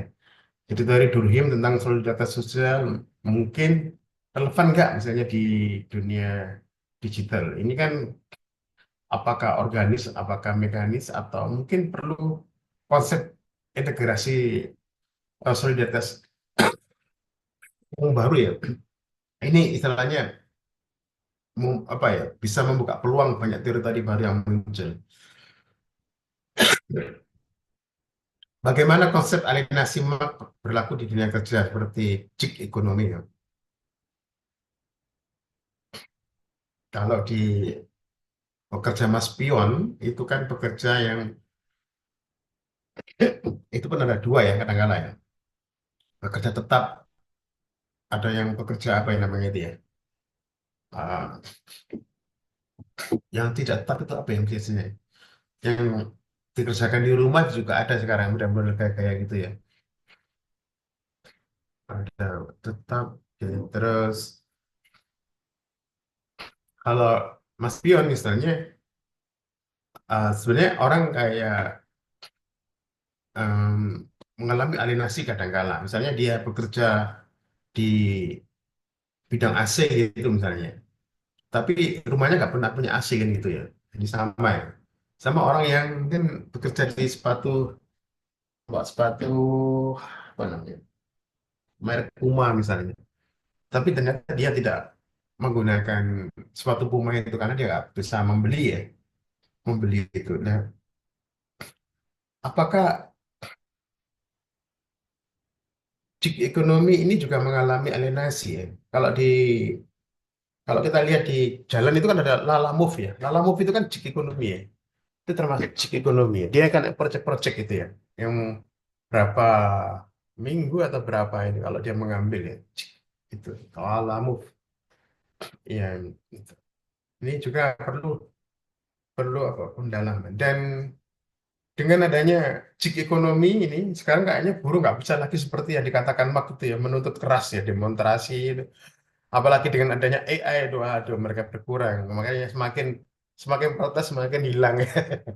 Ini sekaligus luar biasa ya konsep apa digital ini akhirnya eh, buruh-buruh sekarang tidak bisa lagi bergainingnya terutama dengan dunia kerja bisa seperti itu. Nah, jadi teori klasik ini ada solidaritas dalam masyarakat digital, ada Weber ini rasionalitas dalam teknologi digital.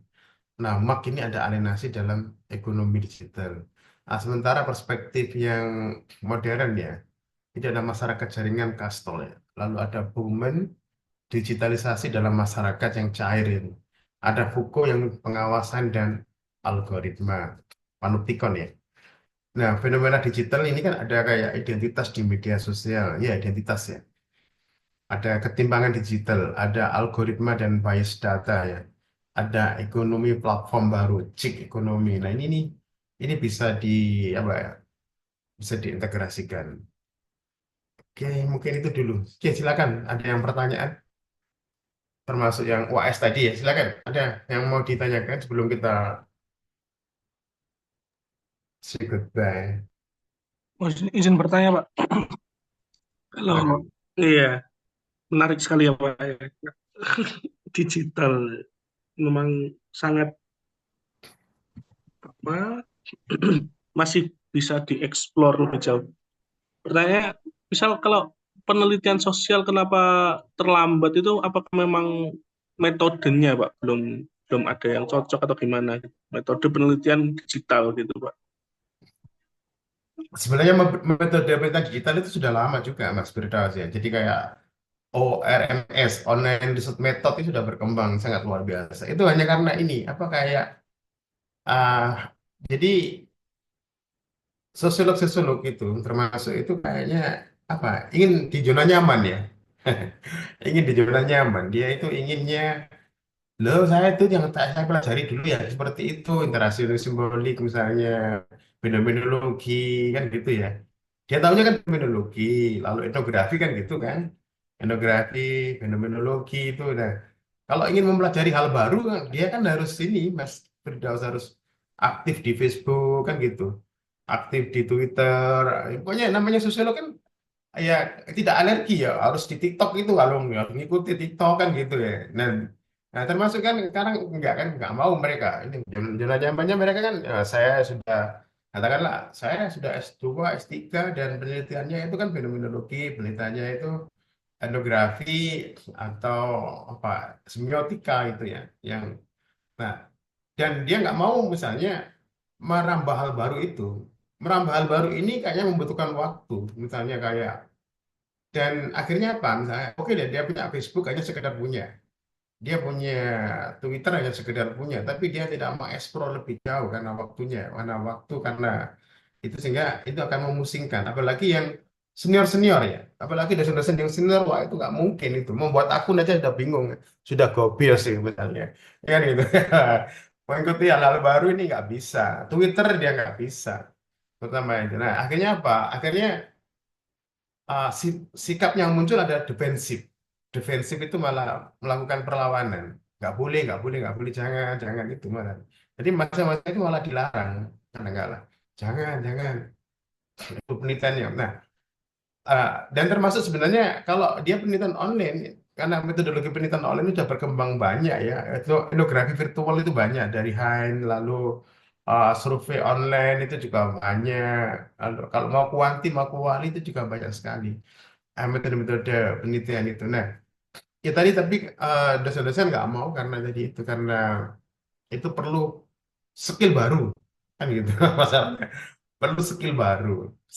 Nah, itu sehingga menolak, itu kebanyakan itu menolak, dan iya, dan dianggap bahwa fenomena-fenomena ini fenomena biasa kan gitu, selalu kan menganggap fenomena biasa, ternyata enggak kan gitu. Dan padahal sebenarnya kalau digital ini pasti masyarakat sudah bergerak di situ. Nah, sebenarnya penelitiannya itu untuk apa? Kan harusnya untuk masyarakat kan gitu misalnya. Nah, sekarang kalau misalnya ini online, judi online itu. Judi online itu kan luar biasa, pinjol juga luar biasa. Tapi karena nggak ada penelitian, akhirnya kan nggak ada yang bisa mewarning masyarakat, kan? Nggak ada yang bisa mewarning masyarakat. Lalu misalnya nggak ada yang bisa berkolaborasi dengan polisi ya, misalnya judi online itu. Nah, judi online ini kan bagaimana dia melibatkan artis-artis ya, termasuk artis terkenal itu banyak terlibat ya. Ya, karena ya itu polisi dia nggak ini, lambat juga mengantisipasi. Tapi karena seharusnya kalau ada intelek ilmuwan, peneliti-peneliti di situ kan lebih cepat misalnya. Oh, ini ternyata kedoknya ini, kedoknya ini, kedoknya ini. Nah, kalau mahasiswa itu misalnya meneliti di sana kan ya, wah, luar biasa. Ternyata dia pasti pasti menghasilkan data yang luar biasa tentang pinjol, tentang judi online itu, sehingga polisi tinggal memanfaatkan aja, masyarakat tinggal memanfaatkan gitu. Nah, karena nggak ada data dari intelektual, maka ya polisi ya sakarepe dewe misalnya. Kan kadang kalau dibiarin, kadang kalau malah jadi apa? Jadi tempat apa, sumber uang kadang lah ya. Nggak apa-apa, lanjut aja yang penting apa komisian gitu. Oke, oke. Jadi akhirnya itu adalah mereka defensif, menolak, kebanyakan banyak banyak menolak, sehingga ini kayak blank ya. Sekarang kayaknya nggak ada banyak penelitian-penelitian itu Mas Firda. Eman-eman ya.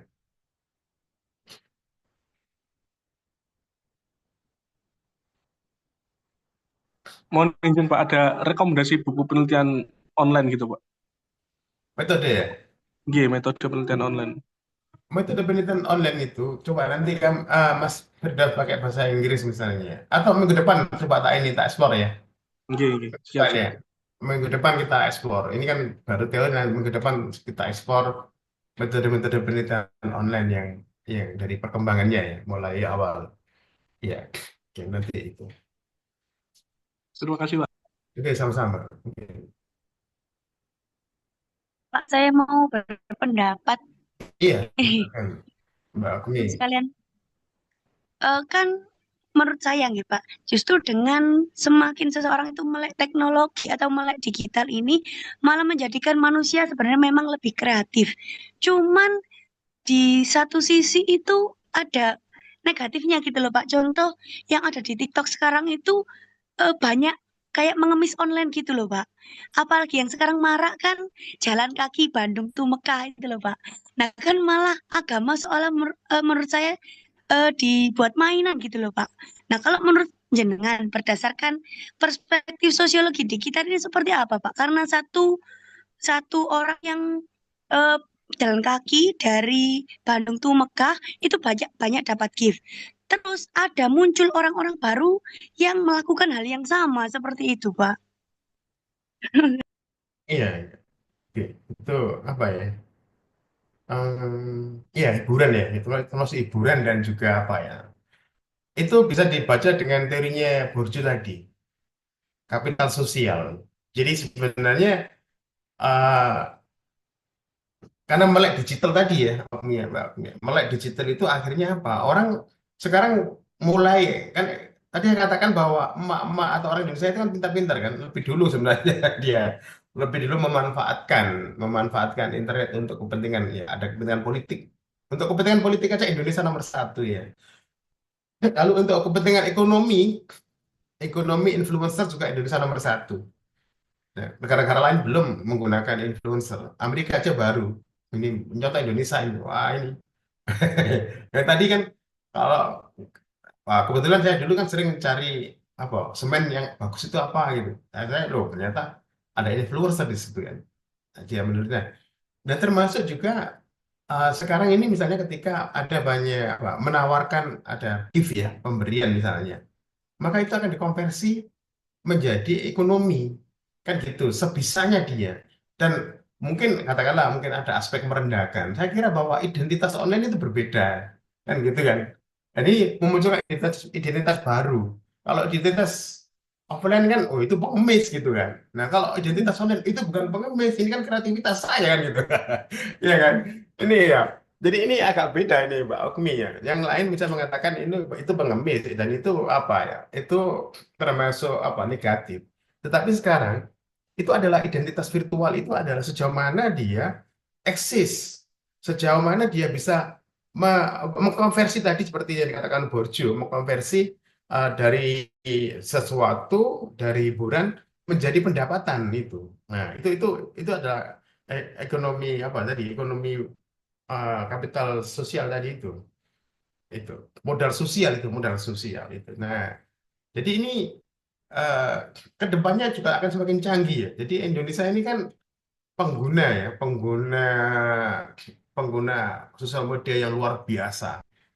Nah, tapi dia sedikit-sedikit dia apa? Ketika ekonomi sulit ya, pendapatan ekonomi pekerjaan juga sulit, ekonomi juga murat-marit. Nah, dia sekarang di situ memanfaatkannya itu. Identitas virtualnya itu yang muncul itu, Mbak Agni. Tapi identitas virtual ini nggak bisa dihakimi tadi bahwa itu pengemis gitu ya. Itu pengemis. Misalnya tadi eh, dia yang ke Mekah dengan apa? Dengan galon itu kan hanya hanya cari viralnya aja kan itu Mbak Agmi. Itu kan nggak mungkin dia ke sana kan. Paling kesasar ke Laut Kidul ya. Nggak bisa. Nggak, nggak itu hanya semacam apa? Harus cari viral sejauh mana dia bisa memviralkan videonya itu dan itu bisa dikonversi menjadi uang seperti itu. Nah, dan dia bangga juga ada kebanggaan sebenarnya karena ini bukan apa ya ini konsepnya berbeda ya dengan pengemis itu ya kan pengemis itu kan dia minta ya. Contoh kasus ya kayak ngamen ngamen yang nyanyi itu kan semi pengemis itu ya kan dia kan menyelesaikan lagunya kan nggak diselesaikan ya kan ya kalau coba ya kita beri itu kan nggak diselesaikan lagunya kalau dia nggak semi pengemis seharusnya kan diselesaikan lagunya. Nah, tapi saya selalu melihat dia ini profesional atau pengemis gitu. Kalau pengemis kan hanya tek, yang penting dapat uang. Tek dapat uang. Tapi ada yang lagu yang pakai apa pakai gitar itu. Sebenarnya dia tidak dibilang pengemis kalau dia tuh menyelesaikan lagunya. Nah, menyelesaikan lagunya itu bagus itu. Tetapi kalau misalnya motifnya itu hanya uang, hanya sekedar dia dapat uang, jelek langsung dikasih uang langsung pergi nah itu hanya pengemis itu nah jadi di dunia offline pun sebenarnya ada kayak apa ya ada mirip-mirip ya antara pengemis dan tidak pengemis ya kalau dia profesional eh, seperti ada beberapa itu yang di Sidoarjo itu yang musiknya itu agak lengkap angklung atau apa itu yang di perempatannya ada melibatkan banyak orang terutama melibatkan banyak orang dengan angklungnya. Nah, ini saya kira bukan dikatakan pengemis dia, karena ya itu dia ada usaha ya. Dan ya diberi juga nggak apa-apa itu kadang-kala ya. Tapi dia juga menunjukkan performanya, ada performan di situ. Ada performanya itu yang ditunjukkan. Nah, termasuk tadi itu yang ngamen itu, misalnya dia menyelesaikan lagunya, Tommy G Pisa misalnya selesai, atau Iwan Fals sampai selesai. Wah itu jos. Itu berarti dia menganggap bahwa dia layak dihargai, misalnya. Dia layak di apa? Ini barter ya, barter. Sebenarnya ada barter. Ada gift, ada pemberian, ada barter. Nah, ada pengemis yang yang baru ngomong langsung diberi langsung pergi, ya, itu pengemis itu, Pak. Itu pengemis. Tapi kalau barter misalnya dia nyanyi walaupun ya tidak ini ya tidak sebanding, kadang-kala satu lagu tapi hanya diberi 500 ya nggak sebanding, tapi ya lumayan lah, itu ada barternya misalnya. Jadi itu, nah, tapi di sini Mbak Ogni, bahwa ketika dia di TikTok itu dia bisa melakukan seperti itu ada skillnya di situ. Nah, itu ada skillnya dan ada keterampilannya bagaimana membuat video dia. Seperti yang galon yang galon yang itu kan dia merakit dulu kan. Kenapa kok galon yang dipakai? Kenapa kok galon? Kenapa nggak bambu? Kenapa nggak? Itu kan menarik. Jadi itu ada kreativitas, Mbak Mia. Nah, lalu dia apa? Dia menggunakan kamera tertentu, ada mungkin. Jadi ada semacam, dan itu ada pembelajarannya di situ, Mbak Umi, cara membuat viral. Dia mempelajari tutorial dulu, cara membuat video viral. Kan itu, Pak. Jadi ini skill, semua skill itu ya. Ada skillnya, cara membuatnya. Kalau soal misalnya itu kan hanya momentum ya. Ada haji kan gitu, akhirnya ada yang main sepeda, ada itu hanya momentum. Tapi saya kira bahwa itulah identitas-identitas virtual yang dia memang ada yang di ini tidak ngemis menurut saya, karena itu ada skill, ada kemampuan, dan belum tentu orang lain bisa ya, belum tentu orang lain bisa. Iya, itu butuh pendalaman juga, butuh paham tentang TikTok, cara membuatnya itu juga ada keahlian. Saya kira iya, saya kira apa makanya ada gift pemberian itu seperti yang diteorikan oleh Marcel Mauss ya, dari antropologi, itu pemberian itu bagus, artinya tidak mengemis pemberian itu. Jadi kayak ada penghargaan namanya itu pemberian. Give, tidak mengharap, bahkan ikhlas. Give itu ikhlas karena dia tidak mengharap apa? Tidak mengharap untung apa namanya? Tidak barter give itu ya. Menurut Marcel Mauss. Iya, jadi itu mungkin Mbak Okmi. Jadi kayak mungkin ada kemampuan ya. Makanya kenapa sekarang ini wartawan kalah loh dengan masyarakat biasa loh. Wartawan kalah karena kemampuan ini, kemampuan menangkap momen itu pintar-pintar sekarang masyarakat. Dia belajar, udah belajarnya itu. Dan kalau bisa momennya ini bisa dikonversi kan menjadi uang. Ya, jadi apa tadi itu? Teorinya Bourdieu tadi itu. Kapital sosial. Ya, bagaimana Mbak Obi? Oke, baik Pak, siap-siap. Sangat menggelitik sekali. Ternyata memang beda nggih Pak, identitas virtual sama Iya, yang nggih nggih. Siap-siap. iya, beda. Terima kasih. Dan tadi itu loh, ini coba kalau ini ada tayangan yang di TikTok itu loh, yang pakai lagunya sampai itu loh. Kalau sudah begini sayang itu. Nah, itu perempuan-perempuan itu sampai menjual ya, menjual apa? Menjual ekspresi yang selama ini ya laki-laki yang melakukan, itu perempuan yang melakukannya. Kalau coba lihat aja di TikTok itu, pakai simbol-simbol seksual itu ya, kan ya, pakai gestur-gestur, itu kan juga banyak itu. Kalau sudah begini sayang. Nah, itu kan dimaknai mereka. Ya, itu kan satu melakukan akhirnya diviralkan banyak orang kan. Nah, dari kalangan ibu-ibu yang berjilbab loh melakukan ya, bayangkan itu ya, yang berjilbab melakukan, dari anak-anak SMP SMA, bahkan yang sudah ibu-ibu melakukan gerakan-gerakan seksual yang itu nggak mungkin dilakukan generasinya Pak Wildan, perempuan generasinya Pak Wildan nggak mungkin melakukan dulu, yang simbol-simbol seksual yang pakai tangan itu Pak. Itu hanya laki-laki yang bisa itu dulu. Perempuan nggak mungkin bisa. Ini sekarang bisa itu Mbak Agni. Dan apa? Artinya kan dia temannya juga tahu ya itu sebenarnya ya. Kalau dia melakukan gitu. Ada yang mungkin ya, agak-agak ada yang berani gesturnya, gerakannya ada yang berani, ada yang enggak. Tapi saya kira menurut saya bahwa itu sebenarnya adalah asalnya laki-laki, tapi sekarang sudah eh, itu dan berjilbab loh itu orangnya, berjilbab. Gitu. Jadi di sini sekarang maka itu adalah identitas virtual. Pokoknya yang penting eksis dan kalau bisa dikonversi menjadi uang, karena di dunia offline juga sulit mencari uang ya. Kan gitu ya. Cari uang dan ada kebanggaan di sana kan, ada prestis itu, ada kebanggaannya. Dia bisa membuat video yang viral ya, ada kebanggaannya. Mungkin.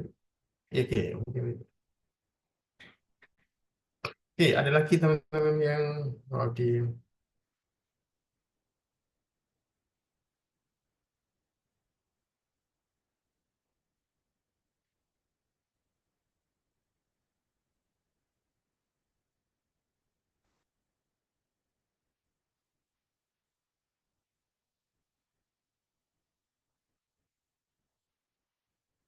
Oke, kalau nggak ada, mungkin apa? Jadi itu ya. Jadi sebenarnya yang UAS-nya nanti nggak ada masalah ya UAS-nya ya.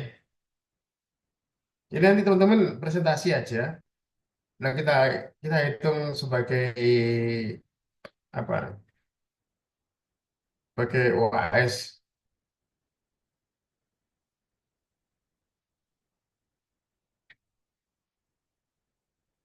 Setelah pakai ya nanti teman-teman satu buku satu orang ya, maksudnya jangan apa? Jangan sama bukunya ya. Dan iya. Oke. Oke, baik mungkin itu terima kasih ya. Jadi mungkin Pak Wildan bisa apa? Pak Wildan dulu S1-nya apa Pak Wildan? Teknik mesin, Pak. Oh iya, nggak apa nanti ada kayak tadi itu ada teritori di sosiologi nggak apa-apa. Nanti Baik, juga akan paham karena nanti Pak Sugeng juga akan ngomong itu banyak dosen-dosen. Pokoknya didengarin aja kayaknya. Ya, iya, Pak. didengar. Karena Nyimak nanti ini terus, pasti Pak. akan diulang-ulang nanti Pak Wildan ya. Ya, ya, Pak. Oke. Baik, terima kasih teman-teman. Mohon maaf ya. Tadi karena saya telat karena iya saya ini di kampus ini ngajarnya ini. Karena kalau di rumah saya punya anak kecil ya, nggak apa, nggak bisa. Anak kecil saya tiga kecil-kecil yang selalu Itu udah ingin ikut bersama. ke Batu, Pak. Eh, nah Tidak makanya ikut sekarang ke saya di kampus. Batu kemarin.